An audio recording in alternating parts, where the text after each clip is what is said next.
My jealous sister hit me in the jewelry store, called me Shadow. I was treated like a VIP until a billionaire arrived, touched my wife, and she froze, then stammered. You know that feeling when you finally saved up for something truly special, something that represents you?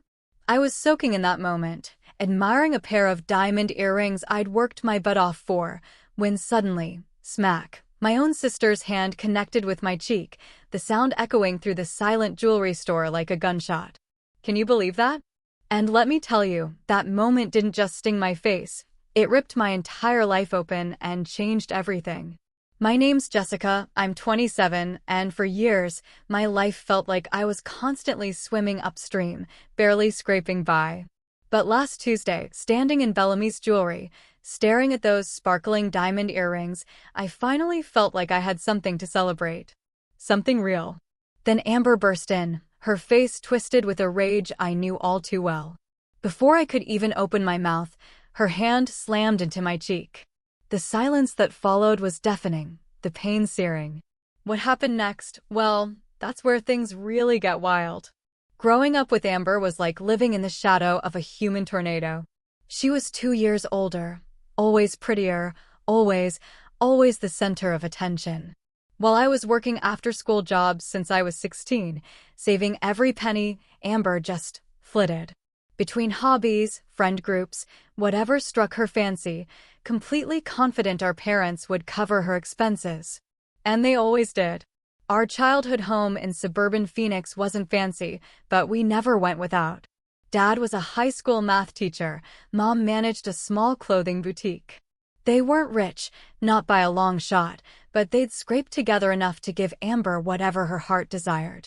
Dance lessons, cheerleading camps, new clothes every season. Me?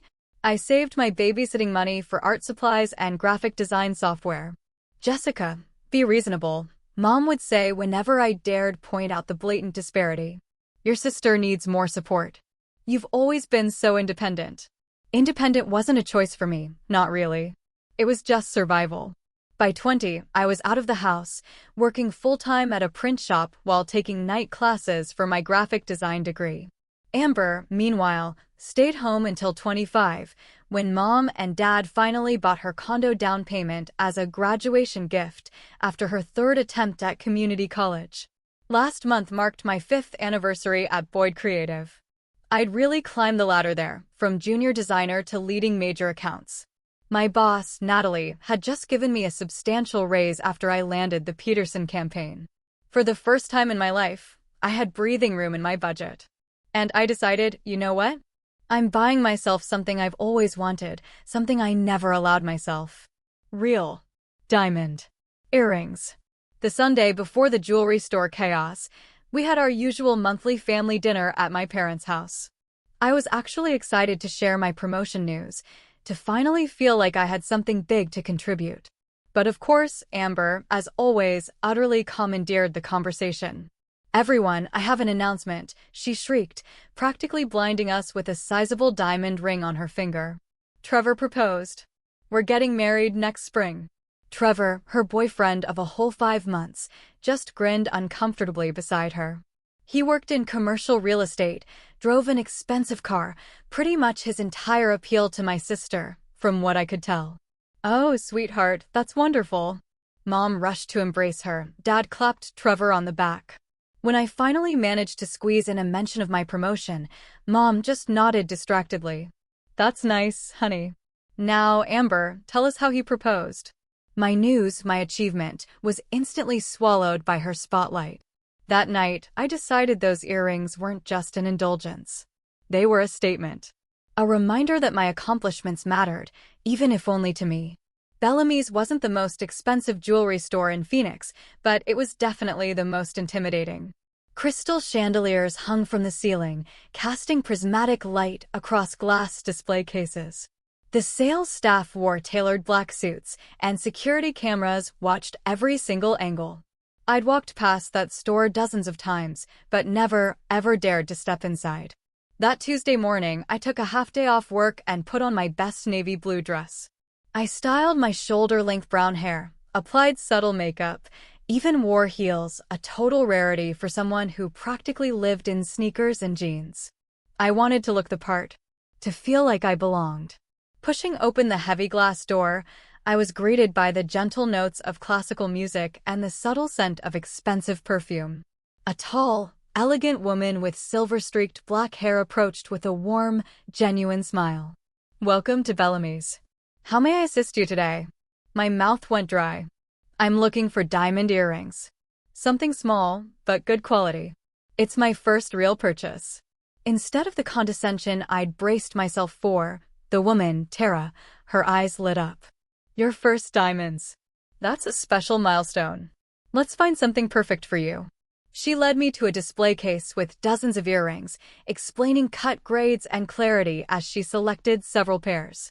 I was just starting to relax, to truly enjoy the experience, when the door chimed, announcing another customer. I wouldn't have turned around except for the familiar voice that cut through the refined atmosphere like a jagged knife. "Oh my God, Jessica. What are you doing here?" Amber stood in the doorway, flanked by two women I recognized as her college friends, Bridget and Kayla. My sister was in skin-tight white jeans, a pink silk blouse, and heels that put her 3 inches above my height. Her recently highlighted blonde hair cascaded in perfect waves past her shoulders. "Are you lost?" she continued, her voice carrying through the quiet store. "Isn't this place a bit out of your league?" Tara's eyebrows rose ever so slightly, but her professional demeanor remained absolutely intact. "Your sister is looking at our diamond collection. Would you care to join us, sister?" Amber laughed, a harsh, dismissive sound, striding toward us with her friends trailing behind. "Yes, unfortunately, we shared DNA, though you'd never guess looking at us." The implied comparison hung heavy in the air. Amber had always been the pretty one, with her blonde hair and blue eyes. I took after our father's side, with darker features and a more athletic build. "I didn't know you were shopping today," I said, trying to keep my voice steady, my heart already pounding. "Are you looking for wedding bands?" "Just browsing." Amber shrugged, peering into the case. "Trevor and I will probably go to Cartier in Scottsdale." "What are you buying?" "Costume jewelry." Tara cleared her throat. "Actually, your sister has excellent taste. She's considering these half-carat diamond studs." Amber's eyes narrowed as she examined the earrings Tara held. "Half-carat? With your salary? That seems excessive." "I got a promotion," I said, feeling heat rise to my face. "I can afford them." "A promotion at that little print shop. Impressive." Amber's tone dripped with sarcasm. "What does that even mean?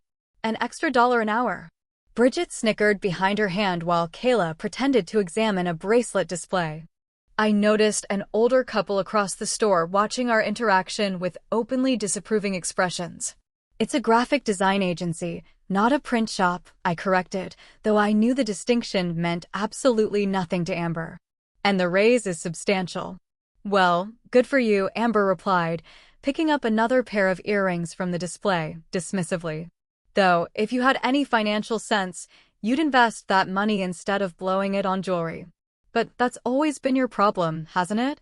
Poor decision-making." 5 years of therapy had taught me not to take Amber's bait, but her words still stung. Tara, sensing the escalating tension, attempted to redirect. "These would complement your complexion beautifully," she said, holding up the earrings to my ear. "The princess cut catches light magnificently." "They're perfect," I agreed, deliberately ignoring Amber. "I'll take them." "Seriously?" Amber stepped closer, her cloying perfume overwhelming. "You're going to spend thousands on earrings right after I announced my engagement? This is so typical of you." The accusation blindsided me. "What does my buying earrings have to do with your engagement? You can't stand that I'm the center of attention for once. You've always been jealous of me." Amber's voice rose, causing a security guard near the entrance to glance our way. For once, I laughed incredulously. "You've always been the center of attention. I've spent my life in your shadow."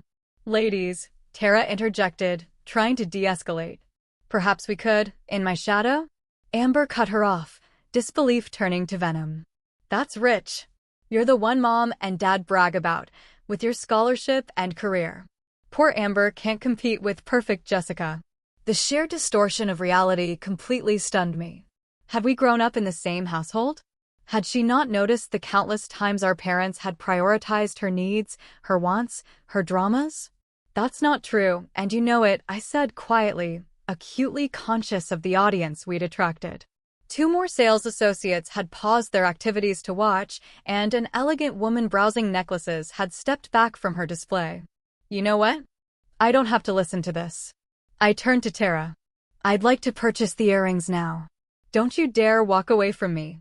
Amber grabbed my arm, her manicured nails digging into my skin. I pulled away sharply. Don't make a scene, Amber. This is embarrassing. I'm embarrassing you? You're the one buying jewelry you can't afford just to upstage my engagement. Not everything is about you, I said, my patience finally snapping. This has nothing to do with your engagement. I earned this money. I saved for months, and I'm buying something nice for myself for once. Tara discreetly slid the earrings into a velvet box and moved toward the register, clearly hoping to expedite the transaction before the situation escalated further. Amber followed, her face flushing, a predator after its prey. How much are those earrings, anyway? Tara hesitated, looking at me for permission. I nodded. $2,800, she said calmly. Amber's jaw dropped. $3,000. Are you insane? That's what Mom and Dad spent on my entire semester of college that they paid for. I worked through school, I reminded her, my voice low but firm. This is my money. It's a waste. A complete waste. Amber's voice echoed through the store. You're just trying to prove something because you're jealous of my ring, my fiancé, my life. I'm not jealous of you, Amber. I never have been. The simple, undeniable truth seemed to snap something inside her. Her face contorted with pure, unadulterated rage. And before I could react, her hand swung through the air and connected with my cheek. Crack, the sound cracked like a whip in the hush store. Pain bloomed across my face, hot and immediate, as tears sprang to my eyes. The store fell completely silent. The classical music suddenly muted, as if someone had turned down the volume on reality itself. My hand went to my burning cheek as I stared at my sister in utter disbelief. In 27 years, through all our fights and disagreements, she had never struck me. Not once. Tara's mouth formed a perfect O of shock. Bridget and Kayla had frozen mid-motion, suddenly fascinated by the floor tiles. The security guard, now fully aware, straightened and started moving towards us. And then a deep, authoritative voice broke the silence from behind me. Touch my wife again, and see what happens. The voice belonged to a tall man in his late 30s, impeccably dressed in a charcoal suit that screamed custom tailoring. His dark hair was styled with precision, and his jawline could have been carved from marble. But what struck me most were his eyes, steel gray and absolutely unwavering as they fixed on Amber. "Excuse me," Amber stammered, her bravado faltering, clearly thrown by this unexpected intervention. The man stepped forward, positioning himself slightly in front of me. "You heard me. If you raise a hand to my wife again, you'll regret it." Confusion rippled through the store. Tara looked between us with wide eyes. Even the security guard paused his approach, uncertainty written across his face. "Your wife," Amber repeated, her gaze darting between the stranger and me. I was equally confused, but too stunned to speak. Wife? I'd never seen this man before in my life. Yes, my wife, the man continued, his voice controlled but hard as granite, and I don't appreciate witnessing her being assaulted in public. A flicker of fear crossed Amber's face as she took in the man's expensive watch, the quality of his suit, and his commanding presence. For once, she seemed utterly at a loss for words. The man turned slightly toward me, and I caught a flash of confusion in his eyes when he saw my face more clearly. His confident expression faltered for just a moment before he recovered. "Claire, are you all right?" he asked, his tone softening considerably. "I'm not," I began. But he had already turned back to Amber. "I don't know who you are or what your problem is, but this behavior is completely unacceptable," he continued. "I suggest you leave before I have security escort you out." Amber's shock was rapidly giving way to indignation. "Do you even know who I am? That's my sister, not your wife. Her name is Jessica." The man blinked, looking back at me more carefully. A slight flush crept up his neck as realization dawned. "I apologize for the confusion," he said, his composure slipping momentarily. "But my point stands. Your behavior is inexcusable." I finally found my voice. "Who are you?" "Harrison Walsh," he replied, extending his hand. "And I sincerely apologize for the misunderstanding. From behind, you look remarkably like my wife, Claire." The name registered instantly. Harrison Walsh. The Harrison Walsh, founder of Innovate Tech, a software company that had revolutionized digital security. His net worth was estimated at several $billion, and his face occasionally appeared in business magazines and tech news. "You're Harrison Walsh?" Amber's tone shifted dramatically, hostility morphing into sickening sweetness. "Oh my goodness, what an honor. I'm such a fan of your work." Harrison didn't even look at her. "Are you all right?" he asked me again. That looked painful. I nodded, my cheeks still stinging. "I'm finding this mistaken identity." "The mistake was mine, but my concern is genuine," Harrison said. "Family disagreements shouldn't escalate to physical violence." "It wasn't a disagreement," Amber interjected, trying desperately to salvage the situation. "We were just playing around. Sisters, you know." "Jessica knows I didn't mean anything by it." The boldness of the lie made my blood boil. "That's not true. You slapped me because I wouldn't let you make me feel small about buying something nice for myself." "That's absurd," Amber protested, looking at Harrison with a pleading, simpering expression. "Jessica always exaggerates. She's upset because I just got engaged and she's still single." Harrison's expression remained impassive, his steel gray eyes unwavering. I witnessed the entire exchange. "You were belittling her accomplishments and attempting to make her feel guilty for spending her own money. When that didn't work, you resorted to physical aggression." The security guard had finally reached our group, accompanied by a distinguished older man in a pinstriped suit. "Mr. Walsh," the older man said, his voice deferential. "Is there a problem?" "Mr. Bellamy." Harrison nodded in greeting. "This woman," he gestured to Amber, "just assaulted another customer." So this was the Bellamy, the owner himself, come to investigate the disturbance. "I did no such thing," Amber protested, her voice rising in panic. "This is all a misunderstanding. Tell them, Jessica." All eyes turned to me. For a moment, I felt the familiar urge to smooth things over, to minimize the incident for the sake of family peace. It was what I'd always done. But something had fundamentally shifted inside me when Amber's palm connected with my face. "She slapped me," I said clearly, my voice steady, "because I decided to buy these earrings instead of listening to her criticize me." Mr. Bellamy's expression hardened. "We have a zero-tolerance policy for violent behavior in our establishment. I'm afraid I must ask you to leave immediately." "You can't be serious," Amber sputtered. "Do you know who our father is?" "I don't believe that's relevant," Mr. Bellamy replied coolly. "Frank, please escort this lady and her companions to the exit." The security guard stepped forward. "This way, please." "Jessica, you can't let them do this." Amber's voice rose again, desperate. "Tell them we were just having a sisterly spat." I said nothing, watching as Frank gently but firmly guided Amber toward the door. Bridget and Kayla followed, their expressions mortified, avoiding my gaze. At the door, Amber turned back, her face contorted. "You'll regret this, Jessica. Wait until Mom and Dad hear about how you humiliated me in public." After they left, the store remained uncomfortably quiet. Harrison Walsh turned to me, genuine regret in his expression. "I've made this situation more complicated, and I apologize. Please allow me to make it up to you. Perhaps coffee after you've completed your purchase?" "I'd like to explain properly." I hesitated, unsure what to make of this surreal turn of events, but something in his earnest expression made me nod. "Okay, coffee would be nice." Mr. Bellamy personally completed my transaction, apologizing profusely for the unfortunate incident in his store. I signed the credit card slip with shaking hands, still processing the whirlwind of events. As Tara handed me the distinctive blue bag containing my earrings, Harrison Walsh waited patiently by the door. I joined him, wondering what strange twist of fate had brought a billionaire tech mogul into my family drama.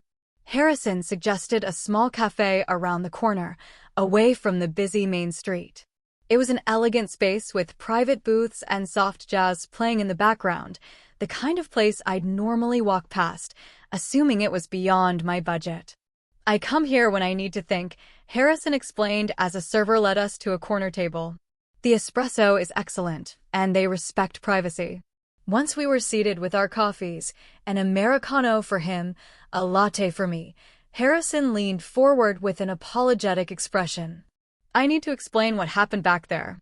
My wife, Claire, is in London on business, and I was at Bellamy's looking for an anniversary gift. When I saw you from behind, your height, your hair color and style, even the blue dress, you looked remarkably like her. When that woman slapped you, I reacted instinctively. I truly thought it was my wife being assaulted." "It's okay," I said, still processing the bizarre sequence of events. "Your intervention probably prevented things from getting worse. Amber doesn't handle public correction well." Harrison's expression darkened slightly. "Family can be complicated. I shouldn't presume to understand your relationship with your sister." "No, you read the situation correctly," I admitted, wrapping my hands around the warm mug. "Amber has always been the favorite child. She's not used to me standing up for myself." Family dynamics." Harrison nodded thoughtfully. "I'm familiar with the concept. My younger brother and I had a similar relationship for many years." Something in his tone made me curious. "Did it improve?" Harrison took a sip of his coffee before answering. "Yes, eventually. It took distance, time, and some difficult conversations. Tyler resented living in my shadow after Innovate Tech took off. He felt compared to me at every turn." "That sounds familiar," I said, a small, sad smile playing on my lips. "Though in my case, I was always in Amber's shadow. The underlying issue is the same. Comparison is the thief of joy," Harrison replied. "Once Tyler and I acknowledged the wedge between us and started communicating honestly, things improved. He runs our European operations now, completely on his own merit." The conversation flowed surprisingly easily. Harrison Walsh might have been a billionaire, but he spoke without pretension, listening attentively as I explained more about my relationship with Amber and my parents. "So these earrings," he gestured to the Bellamy's bag beside me, "they represent more than just jewelry to you. They're proof that my work has value," I confirmed. "That I have value, independent of my family's approval." Harrison nodded thoughtfully. "I understand that completely. When I sold my first software at 19, I used the money to buy a ridiculously expensive watch. Not because I needed it, but because it represented validation." "Exactly," I said, surprised at how precisely he'd captured the feeling. Our coffee cups were empty when Harrison glanced at his phone and frowned slightly. "I have a meeting in 30 minutes, but I've truly enjoyed our conversation." He hesitated, then asked, "What exactly do you do in graphic design?" "I'm a lead designer at Boyd Creative. We handle branding and marketing for several national accounts. I specialize in digital media integration." Harrison's eyes lit with genuine interest. "Digital media integration. We're actually looking for someone with that expertise at Innovate Tech. Our marketing team needs fresh perspectives for our new consumer security app." "Really?" I couldn't hide my surprise. "Would you be interested in sending us your portfolio?" "No pressure, of course. Just an opportunity to explore." My heart raced at the prospect. Innovate Tech was legendary for its innovative work environment and exceptional compensation packages. Even an interview would be valuable experience. "I'd love to," I replied, trying to sound professional rather than utterly eager. Harrison smiled and pulled out a business card. "Email me directly. I'll make sure it gets to our creative director." As we stood to leave, Harrison paused. "One more thing. Don't let your sister's reaction diminish your accomplishment today. Those earrings represent your hard work. Wear them with pride." I nodded, genuinely touched by his unexpected understanding. "Thank you for everything." Walking back to my car, I felt strangely light, despite the morning's drama. The encounter with Amber had been painful, yes, but Harrison's unexpected mentorship had shifted something in my perspective. For perhaps the first time, I'd stood my ground without apologizing for taking up space. My phone buzzed with incoming texts, 3 from my mother, 2 from my father, and 7 from Amber. I silenced it without even looking. Whatever family storm was brewing could wait until I was ready to face it. By the time I arrived home that evening, my phone had accumulated 23 text messages and 9 missed calls. I scrolled through them as I kicked off my shoes and collapsed onto my couch. The text from Amber escalated from angry, "How dare you embarrass me like that?" to manipulative, "Mom is really upset with you," to fake conciliatory, "I forgive you for overreacting." My parents' messages were predictably one-sided, demanding I call immediately to explain why I'd caused a scene and humiliated my sister. None of them mentioned the slap. Not a single one. I set the phone aside and took out the velvet box containing my new earrings. Under the soft lamplight, the diamonds caught fire, scattering tiny rainbows across my living room wall. They were beautiful, but more importantly, they were mine. Earned through my own efforts, chosen with my own taste, purchased with my own money. Instead of calling my family, I spent the evening polishing my digital portfolio. If Harrison Walsh's offer was genuine, I wanted to be prepared. I selected my strongest projects, updated my resume, and crafted a professional email to the address on his business card. The response came the next morning while I was at work, making me almost drop my coffee mug. "Jessica, thank you for sending your impressive portfolio. Our creative director, Amy Sullivan, would like to meet with you this Friday at 2 p.m. Please let me know if this works with your schedule. Regards, Harrison Walsh." It wasn't just a courtesy introduction.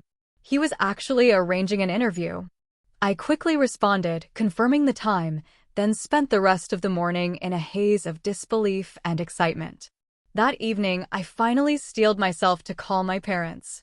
As expected, my mother answered with immediate disapproval. "Jessica Marie Hayes, what on earth happened yesterday? Amber is absolutely devastated." I took a deep breath. "Mom, did Amber tell you she slapped me across the face in a public store?"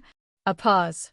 "She said there was a misunderstanding, that you were making a scene about her engagement." "That's not what happened," I said firmly. "I was buying earrings with money from my recent promotion, which, by the way, no one congratulated me on at Sunday dinner. Amber showed up, criticized me, and when I wouldn't back down, she slapped me hard enough to leave a mark." "Well, I'm sure she didn't mean." "She meant it," I interrupted, my voice sharp. "And a stranger had to intervene because it was so inappropriate. The store owner asked her to leave." "A stranger?" "Amber mentioned some man getting involved in family business where he didn't belong." I almost laughed. That some man was Harrison Walsh, the founder of Innovate Tech, a billionaire who recognized abusive behavior when he saw it. My mother fell silent, clearly processing this information. Finally, she said, "Your sister is still very upset." "I'm sure she is. Being held accountable is upsetting when you're not used to it, Mom." "Jessica, that's a terrible thing to say about your sister." "Is it, Mom? When was the last time Amber faced consequences for her actions? When was the last time you or Dad didn't take her side?" Another pause. "We don't take sides." This time I did laugh, a short, bitter sound. "Mom, you've been taking sides our entire lives. I'm just finally acknowledging it." "I don't know what's gotten into you," my mother replied, her voice tight. "This isn't like you at all." "Maybe that's the problem," I said quietly.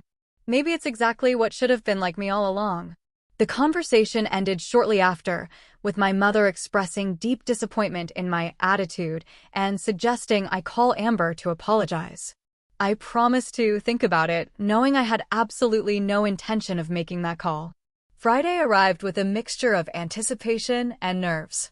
I chose a professional outfit, wore my new earrings for a boost of confidence, and arrived at the sleek Innovate Tech headquarters 15 minutes early. The building was a marvel of modern architecture, all glass and sustainable materials, with a lobby featuring a spectacular living wall of tropical plants. The receptionist directed me to the 14th floor, where I was greeted by a friendly assistant named Jordan. "Miss Sullivan is running a few minutes late," Jordan explained, leading me to a comfortable waiting area.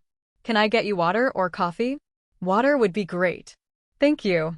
As Jordan walked away, a familiar voice called my name. Harrison Walsh approached with a warm smile, dressed more casually than at our first meeting in dark jeans and a navy button-down. "Jessica, glad you could make it. How are you? Good, thank you. A bit nervous, I admitted. No need to be. Amy was impressed with your portfolio, particularly the Sunrise Healthcare campaign. She's eager to meet you. We chatted briefly about the company until a striking woman with copper-colored hair and vibrant green glasses approached. You must be Jessica, she said, extending her hand. I'm Amy Sullivan. Sorry for the delay. Creative emergencies, you know how it is. Absolutely, I smiled, instantly liking her direct manner. Harrison, are you sitting in? Amy asked. If that's all right with both of you, he replied. I have a personal interest in this particular hire. Amy raised an eyebrow but nodded. Let's use the Aspen conference room. The interview was unlike any I'd ever experienced. Rather than standard questions about strengths and weaknesses, Amy engaged me in a detailed discussion about design philosophy and creative problem-solving. She showed me current Innovate Tech marketing materials and asked for my honest critique, nodding appreciatively at my suggestions. Harrison mostly observed, occasionally asking insightful questions about my collaborative process and adaptability. His presence was supportive rather than intimidating, and I found myself speaking with unexpected confidence about my vision and capabilities. One last question, Amy said, glancing at Harrison before continuing. Our team works closely with developers who can be, let's say, particular about their creations. How do you handle strong personalities and creative conflicts? I thought about the countless times I'd navigated Amber's demands and my parents' expectations, finding diplomatic solutions while preserving my own boundaries. I believe in finding the common goal beneath the conflict, I replied. Most creative disagreements stem from everyone wanting the best outcome, but seeing different paths to get there. I try to honor each perspective while keeping the ultimate purpose in focus. Amy nodded, seemingly satisfied. Well, Jessica, this has been illuminating. We have a few more candidates to interview, but you'll hear from us by next Wednesday. As Amy gathered her notes, Harrison asked, Do you have time for a quick tour before you leave? I'd love that, I replied, surprised by the offer. Harrison led me through the innovative workspace, introducing me to various team members along the way. The environment was collaborative yet focused, with thoughtful amenities like quiet pods, standing desks, and a stunning rooftop garden where employees could work outdoors in good weather. What do you think? Harrison asked as we stood on the rooftop overlooking the city. It's incredible, I answered. Honestly, everything seems designed to support both creativity and well-being. That's exactly the balance we strive for. He nodded. When people feel valued, they produce their best work. As we returned to the lobby, Harrison paused. I hope you don't find this intrusive, but I wanted to ask, how are things with your family after Tuesday's incident? I sighed. Complicated. They expect me to apologize to Amber. They don't see her behavior as the problem. Harrison's expression was thoughtful. Family patterns are persistent. It took years for my brother and me to break ours. He hesitated, then added, Whatever happens with this position, Jessica, don't lose the confidence you showed at Bellamy's. That kind of self-advocacy is valuable everywhere, not just in jewelry stores. Thank you, I said, genuinely moved by his continued mentorship. That means a lot. As I drove home, I reflected on the strange sequence of events that had led me here. A painful public confrontation had somehow opened doors I never imagined approaching. Whether or not I got the job, something fundamental had shifted in how I viewed myself and my capabilities. My phone rang as I pulled into my apartment complex. It was Amber. After a moment's hesitation, I answered. Hello, Jessica. Her voice was tight. We need to talk about what happened. I took a deep breath. Yes, we do. But not if the conversation begins with you expecting me to apologize. Excuse me. Her tone sharpened. You embarrass me in front of my friends. No, Amber. You embarrassed yourself by slapping me in public. That's assault, by the way. Don't be so dramatic. It was barely a tap. It was hard enough to leave a mark, I countered. And you did it because I wouldn't let you bully me, because I wouldn't let you make me feel bad about buying something nice for myself. This isn't about the stupid earrings, she snapped. It's about you trying to steal attention from my engagement. The familiar accusation might once have made me defensive. Now it just sounded pathetic. Amber, buying earrings has nothing to do with your engagement. Not everything is about you. You've changed, she said accusingly. You're not the same sister anymore. You're right, I agreed. I have changed. I'm not going to shrink myself to make you comfortable anymore. The line went silent for several seconds. When Amber spoke again, her voice was cooler, more controlled. Mom and Dad want us all at dinner this Sunday. They expect you to be there. It was a command, not an invitation. In the past, I would have complied automatically. I'll think about it, I said instead. I have a lot going on right now. What could you possibly have going on? The dismissive tone was so familiar, it almost made me laugh. Actually, I just interviewed at Innovate Tech. That's some man who intervened at the jewelry store? He arranged it. Another silence. You're making that up. Why would I make that up? To sound important, Amber replied, but I could hear the uncertainty in her voice. Nobody gets jobs through random encounters. Believe what you want, I said, suddenly tired of the conversation. I need to go. If I decide to come Sunday, I'll let Mom know.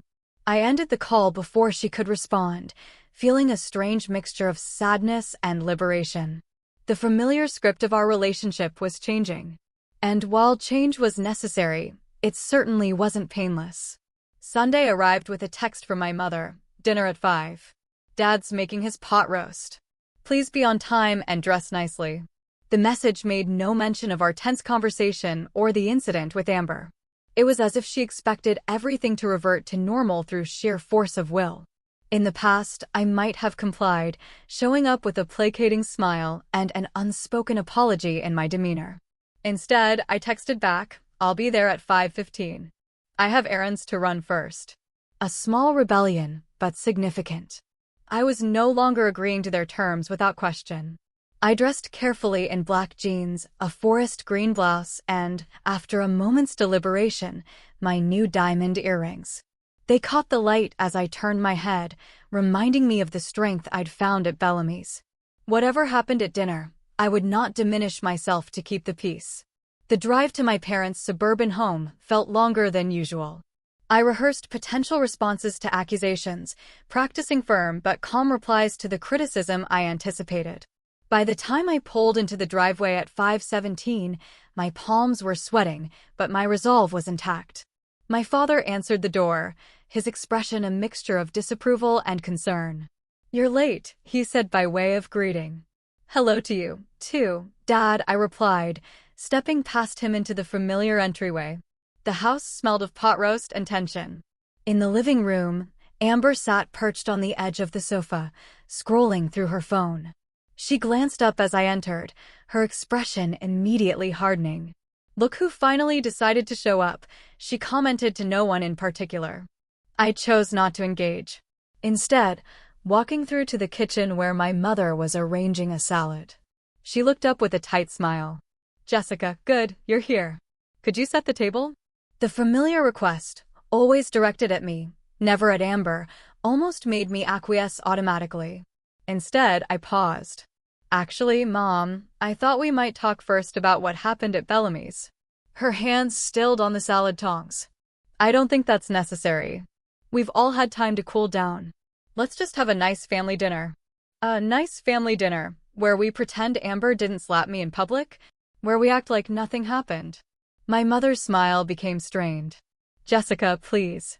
Your sister is under a lot of stress with the wedding planning. Let's not make mountains out of molehills. The minimization was so predictable, it was almost comical. Before I could respond, Amber appeared in the doorway. Are you still going on about that? It was days ago. 5 days, I corrected. And yes, I'm still going on about it because no one has acknowledged what actually happened. My father joined us, his expression wary. What's all this about? Jessica is being dramatic about our little disagreement at the jewelry store. Amber rolled her eyes. It wasn't a disagreement. You slapped me across the face because I wouldn't let you bully me. Girls. My father interjected. Let's calm down, and I am calm. I interrupted. I am stating facts. Amber assaulted me in public. A store owner witnessed it and asked her to leave. A complete stranger had to intervene. That man had no right to get involved in family business, my mother said primly. That man, I emphasized, recognized abusive behavior when he saw it. something this family seems incapable of doing. A heavy silence fell over the kitchen. My mother's face had paled, and my father's eyebrows drew together in a deep frown. Abusive, he repeated. That's a serious accusation, Jessica. It's not an accusation. It's a description, I replied, keeping my voice steady. Amber has been verbally tearing me down for years, and you've both enabled it. Tuesday was just the first time it became physical. That is completely unfair. Amber protested. I've always been supportive of you. The blatant revision of history might once have made me doubt my own experience. Now it just reinforced my resolve. Name one time, one specific instance, where you supported me instead of competing with me or diminishing my achievements. Amber opened her mouth, then closed it again. Her eyes darted to our parents for rescue. Jessica, my mother began, her tone conciliatory. Families have ups and downs. Nobody's perfect, but we love each other, and that's what matters. Love without respect isn't love, I replied. It's control, and I'm done being controlled. What does that mean? My father asked, his voice sharpening with concern. I took a deep breath. It means I'm setting boundaries. I won't participate in family gatherings where Amber's behavior is excused and mine is policed. I won't pretend everything is fine when it isn't. And I won't apologize for standing up for myself. So, you're giving us an ultimatum? My father's tone was incredulous. No, Dad. I'm telling you what I need to have a healthy relationship with all of you. What you do with that information is your choice. Amber scoffed. This is ridiculous. You're acting like I committed some horrible crime. It was one slap. One slap too many, I replied evenly. And it's not just about the slap. It's about years of being treated as less than, of having my accomplishments minimized while yours are celebrated. That's not true, my mother protested. We've always been proud of both our girls. Really? When I told you about my promotion, you barely acknowledged it. When Amber announced her engagement to a man she's dated for 5 months, you threw an impromptu celebration. That's different, my father interjected. An engagement is a life event. And a significant career advancement isn't? I challenged, meeting his gaze directly. Or is it just that Amber's achievements align with what you value while mine don't? The question hung in the air, uncomfortable in its accuracy.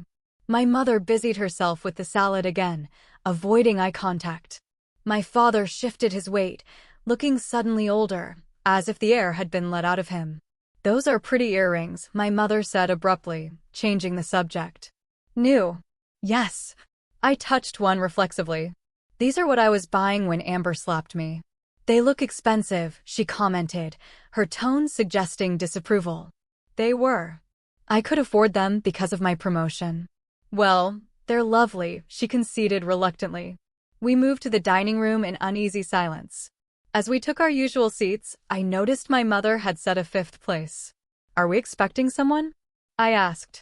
Trevor is joining us, Amber replied with a smug smile. My fiancé should be part of family dinners, don't you think? The emphasis on fiancé was deliberate, a clear reminder of her relationship status compared to my single state. It was such a transparent attempt to reclaim superiority that I almost pitied her. The doorbell rang, and Amber jumped up to answer it. She returned moments later with Trevor, a tall man with a pleasant face and uncertain eyes. He nodded politely in my direction as Amber guided him to the seat beside her. Trevor, you remember my sister Jessica, she said, her tone suggesting I was a distant acquaintance rather than immediate family. Of course, he smiled. Congratulations on your promotion, Jessica. Amber mentioned you work in graphic design. She did. I couldn't hide my surprise. Yes, I do. You're quite talented, he added sincerely. I glanced at Amber, who was suddenly very interested in adjusting her napkin. Had she actually said something positive about me? Thank you, I replied. And congratulations on your engagement. The dinner proceeded with careful conversation, everyone navigating around the earlier confrontation. My father discussed an upcoming school board meeting. My mother described issues with her boutique's new inventory system, and Trevor shared details about a property he was listing. As dessert was served, my mother's famous apple pie, Trevor noticed my earrings.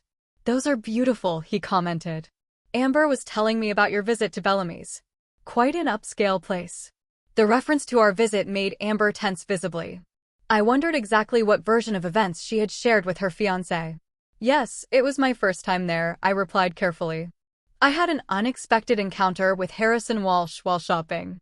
Trevor's eyebrows shot up. The Harrison Walsh of Innovate Tech? The same, I confirmed.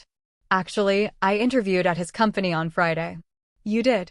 My mother interjected, clearly surprised. You didn't mention that. I wasn't sure you'd be interested, I replied honestly. It's just a career opportunity, not a life event. My father winced slightly at having his own words reflected back to him. Of course we're interested, he said. Tell us about it. So, I did, describing the impressive headquarters, Amy Sullivan's engaging interview style, and the innovative work environment. As I spoke, I realized my family was listening with genuine attention, for perhaps the first time in years. They said they'll let me know by Wednesday, I concluded.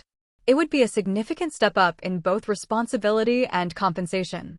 That's wonderful, Jessica, my mother said, and I was surprised by the sincerity in her voice. We are proud of you, even if we don't always show it properly. The simple acknowledgement brought unexpected tears to my eyes. It wasn't an apology, but it was a beginning. Amber remained quiet throughout this exchange, but as we cleared the dessert plates, she approached me in the kitchen. Did you really meet Harrison Walsh? She asked, her voice low enough that our parents couldn't hear. Yes, I replied, rinsing a plate. He mistook me for his wife at first. Amber was silent for a moment, then said, That's actually pretty cool. I looked at her, searching for the sarcasm or hidden barb, but her expression seemed genuine. The earrings do look nice on you, she added awkwardly. I shouldn't have made such a scene at the store. It wasn't exactly an apology, but coming from Amber, it was significant. I decided to meet her halfway. Thank you. And your ring is beautiful. Trevor seems like a good person. She nodded, a small smile playing at her lips. He is. He actually lectured me about the slapping thing. Said it was unacceptable. Smart man, I commented, surprised and impressed by Trevor's moral compass. Yeah, Amber agreed. Maybe I got lucky with this one. As I drove home that night, I reflected on the subtle shifts that had occurred. Nothing had been dramatically resolved. No tearful group hugs or profound family revelations. But something had changed. In me, certainly. And possibly in them as well. My phone pinged with a text as I pulled into my apartment complex. It was from an unknown number. Jessica, it's Harrison Walsh. Amy was very impressed with your interview. Before we make a formal offer, Claire would like to meet you. She returns from London tomorrow. Lunch on Tuesday? Let me know if you're available. I stared at the message, hardly daring to believe what it implied. A formal offer from Innovate Tech. As I typed my enthusiastic acceptance, I caught sight of my reflection in the rearview mirror. The diamonds in my ears caught the streetlight, sparkling like tiny stars. They were beautiful, yes, but what they represented was far more valuable. The moment I decided my worth wasn't determined by my sister's opinion or my parents' approval. Sometimes the most painful confrontations led to the most important growth. And sometimes a slap in a jewelry store could change the entire direction of a life. 1 month later, I sat at my sleek new desk on the 12th floor of Innovate Tech headquarters, putting the finishing touches on a presentation for the security app launch. My workspace overlooked the city skyline, with natural light streaming through floor-to-ceiling windows. A small potted succulent, a welcome gift from my team, sat beside my dual monitors. The transition had been swift and exhilarating.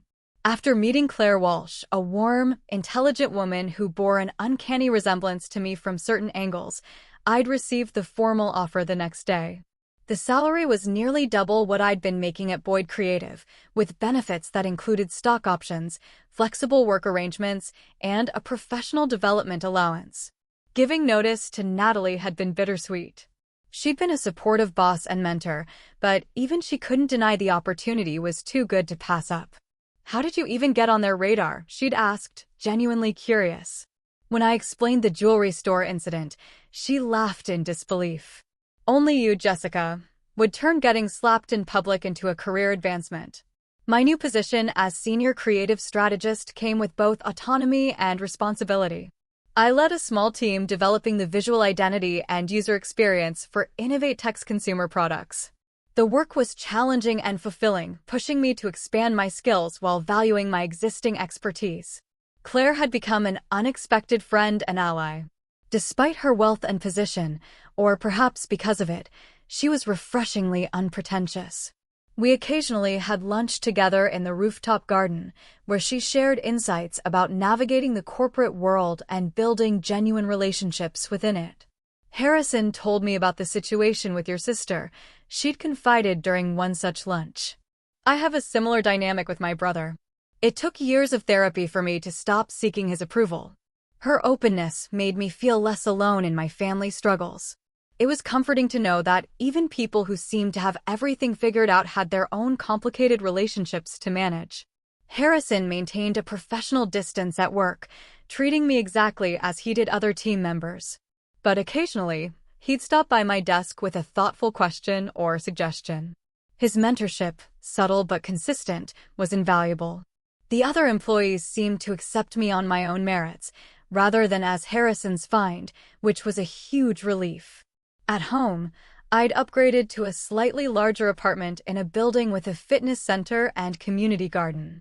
The move had been partly practical. The new place was closer to Innovate Tech, but also symbolic, a fresh start to match my new professional chapter.